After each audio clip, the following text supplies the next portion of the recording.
और बहुत अच्छी बात है कि हम लोग अपने कर्तव्य में निभाते हैं। नमस्कार, मैं नंदनी गुरु और आप देख रहे हैं न्यूज़ रिपोर्टर नेटवर्क। इस वक्त मैं मौजूद हूँ विधानसभा के ठीक बाहर। आप मेरे पीछे जो लोग देख रहे हैं वो लोग उत्तराखंड राज्य आंदोलनकारी के हैं और ये लोग अपने कुछ मुद्दों को लेकर आज फिर से धरने में आके बैठे हैं। तो आइए इन लोग से बातचीत करते हैं क्या कुछ मुद्दों को लेकर वो फिर से धरने में बैठे हैं। देखो, मुद्दे तो हमारे मुद्दे ही मुद्दे हैं, लेकिन आज हमारा जो है 10% जो आरक्षण का है ये सबसे पहला मुद्दा है। और जो हमने जो उत्तराखंड राज्य जो लिया था, हमने ये नहीं लिया था कि हम सड़कों पर हमेशा बैठेंगे।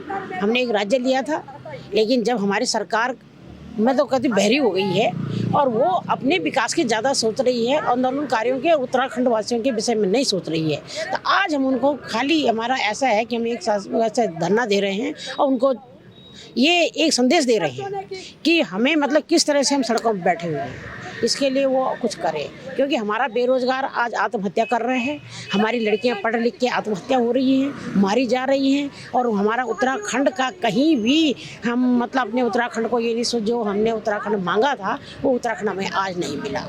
तो आपको सीधा सीधा कहने का मतलब ये कि सरकार आप लोगों को अनदेखा कर रही है। बिल्कुल अनदेखा कर रही है, क्योंकि लोग जो आरक्षण हम मांग रहे हैं, जब हमने उत्तराखंड राज्य लिया था तब तो हमें ये था कि हमने ये सोचा नहीं था, हम तो ये सोच रहे हमारा राज्य बन जाएगा, हमारे युवाओं को रोजगार मिलेगा। लेकिन हमारी सरकारों ने हमेशा हमें ललुते को देख के हमें हमारा मुंह बंद करवाए, हम चुप रह जाए। कई बार हम राज्यपाल के यहाँ भी गए, लेकिन हमारी बातें अनसुनी रह गई। और आज हमारा बेरोजगार सड़कों पर है। आज हमें क्या जरूरत थी कि 26 साल उत्तराखंड को आंदोलन को हो गए और 23वां साल उत्तराखंड प्रवेश कर चुका है राज्य, क्योंकि आज हमारा उत्तराखंड जवान हो चुका है और आज हमें क्यों सड़कों पर आना पड़ रहा है। तो ये सरकार हमारी अनदेखी कर रही है और अभी हम चेता रहे हैं, क्योंकि उत्तराखंड का इतिहास अगर ये लोग जीवित रखेंगे तो आने वाले समय में हमें लग रहा है कि हमारे शहरा नेता हमारे इतिहास को भूल भी जाएंगे।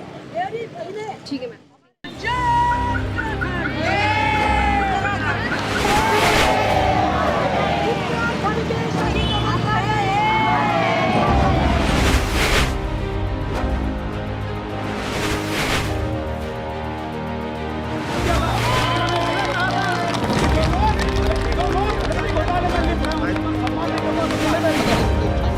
बहुत अच्छी बात है कि हम लोग अपने कर्तव्य में निभाते हैं और प्रदेश के अंदर जो भी कोई गतिविधि होगी मैं बोला क्रांति। जैसे आज आप मुद्दों को लेकर बैठे हो यहाँ पे, ऐसे आपने कितने बार धरना कर लिया है?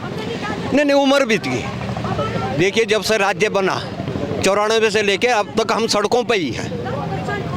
पहले राज्य बनाने के लिए, फिर राज्य बचाने के लिए, फिर अपनी इज्जत बचाने के लिए। जो हमारा अपमान हो रहा है उत्तराखंड आंदोलनकारियों का ना, ये देखिए 10% आरक्षण ये हमारा व्यक्तिगत नहीं है। जिन बच्चों के लिए हमने उत्तराखंड राज्य बनाया, अपने लिए नहीं बनाया कि हम मंत्री बने, संतरी बने। ऐसा जिन्होंने बनना था बन गए, जो प्रधान नहीं थे वो मंत्री बन गए। सौभाग्य है उनका, दुर्भाग्य है हमारा कि राज्य बनने के बाद भी हम सड़कों पर हैं। लेकिन आप लोगों की वजह से ही हम सरकार बनाते हैं और कुछ सोच के आप सरकार को वोट देते हो, तो क्या कुछ सोचते हो आप? और जो वोट देते हो फिर आपको लगता है कि देखिए, सरकार अनदेखा कर रहा है। हम वो लोग हैं जिन्होंने अहिंसक आंदोलन चलाया और मैं समझता हूं कि विश्व में अपने आप में एक ऐसा उदाहरण था कि अगर गांधी को जिंदा देखना है तो उत्तराखंड के अंदर है। हम वो लोग हैं और उस पे आज भी हम जी रहे थे।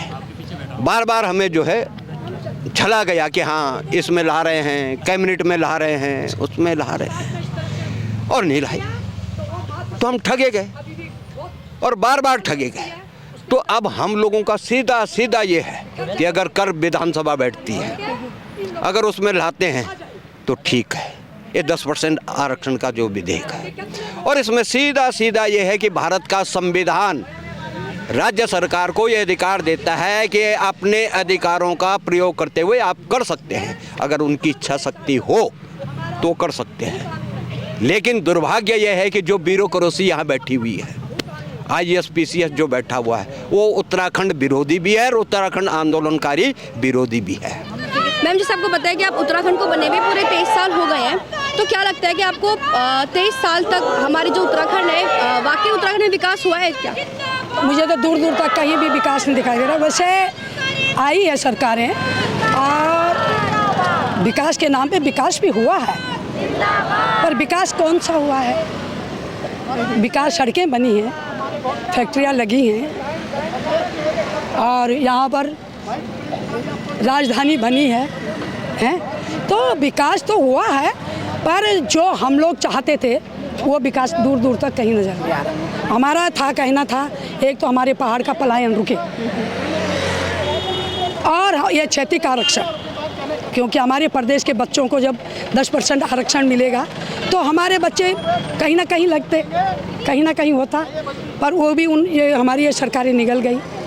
और जो ये क्षेत्रीय आरक्षण का था, कभी बोलते हैं राजभवन है, राजभवन में लाया गया है, अब इनके पास है, इस सत्र में करेंगे, उस सत्र में करेंगे, और इस तरह से ये फुटबॉल इधर उधर जी ऐसे हो रहा है। लेकिन तो मैम ऐसा माना जाता है कि सरकार हम लोगों की सहायता के लिए, हम लोगों को हमारे फ़ायदे के लिए ही हमारे लिए सब विकास करती है, सारी योजनाएं बनाती है, तो आपको क्या लग रहा है? नहीं, मैं इसमें कोई दो राय नहीं है कि सरकार कर रही है, सरकार सब लोगों के लिए कर रही है, पर उसमें मैं आपको ये एक बात बताना चाहती हूँ, जो बैक डोर से इन लोगों के अपने आदमी लगे, ठीक है, ये हाकम सिंह जैसे लोग आए, क्या ये विकास है? क्या इसे विकास कहेंगे? कितनी नियुक्तियां उन्होंने, जो अच्छे थे, जो सही थे, जिनके नंबर आ रखे थे, वो पीछे रह गए, और वहाँ से जितने पैसे ले लेके इन लोगों ने ये भर्तियां की हैं, तो क्या ये विकास है? इसको क्या देखते हैं? मैं पूछना चाहती हूँ, क्या देखते हैं आपको? पारिवारिक है या करप्शन है? करप्शन है तो क्या इसको तो नहीं बोल सकते हम कि विकास हुआ है, ये तो विनाश हुआ है। ये उत्तराखंड का दुर्भाग्य है, ये विनाश हुआ है। ठीक है मैम, अब आगे आप जैसे आज आप धरने में बैठे हो मांगों को लेकर, अब आगे आप सचिवालय कूच भी करेंगे, विधानसभा कूच भी करने? नहीं, हमारा तो सिर्फ अल्टीमेटम ये है, आज के धरने के बाद हमने सीधे ही मुख्यमंत्री जी के आवास में डेरा डालो वाला, बस। फिर भी अगर मुख्यमंत्री आपकी बातों को अनसुना करती है, आगे क्या सोचा है? तो फिर वो उस दिन हम प्लानिंग करेंगे। अगर वहाँ पे हमको कोई रिस्पांस नहीं मिला, कोई कुछ नहीं करा, तो आगे फिर हमारे अध्यक्ष जी हैं और हम सब बैठ के अपना निर्णय लेंगे। अभी तो मैं कुछ नहीं कह सकती। अब बस अब उम्मीद में हो? है अभी उम्मीद, शायद मैं सोचती हूँ यहाँ पर ऐसे हुआ तो शायद कुछ हो।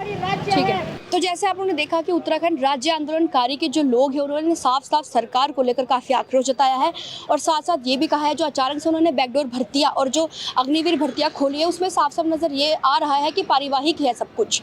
तो अब हमें देखना ये होगा कि सरकार वाकई इनकी बातों को सुनती है या नहीं सुनती, और आगे मुख्यमंत्री आवास में जाकर क्या कुछ कदम उठाती है। तो देखते रहिए न्यूज़ रिपोर्टर नेटवर्क। कैमरामैन अभिषेक के साथ मैं नंदिनी गुरु, धन्यवाद।